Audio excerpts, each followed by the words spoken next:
It lets you all know if you've just tuned in, you're listening to FM 90.1 KZFR Chico. My name is Brad Petersen. This is Studio 416. We are a live music and interview show. It's about the artist first. The bottom line about this show is about the artist, it's about you guys. I get the thrill of being able to interview guys like you every Saturday on this show. But that's what this show is about. That's why we named it Studio 416. It's the name of the studio. It's not the Brad Petersen show. It's not the Dan Carter show. It's Studio 416. I've had people come on this show and promoters will call in and say, I want to book them. Can I have their information? And the next thing I know, like months later, they're doing festivals.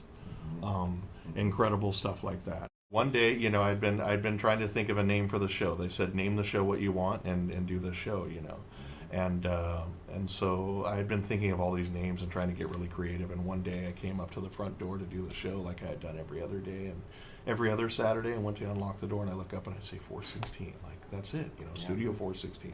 Before I had this show, I would, do other shows. And even on those shows, I bring in live artists.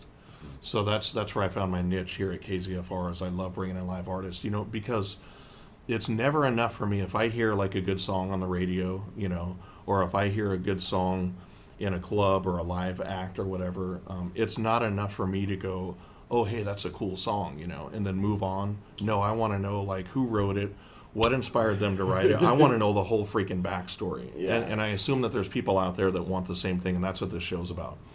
The show is not only about sharing the music, but it's about sharing the backstory of that person, their life, their experiences. The ironic thing is no matter how long I do this show, there's still somebody that comes in that's new that I hadn't heard yet in this town. It's unbelievable after 2 years of doing this show. There are still artists that I still have not heard yet, and they come in, and I'm surprised every time. I'm pleasantly surprised every time.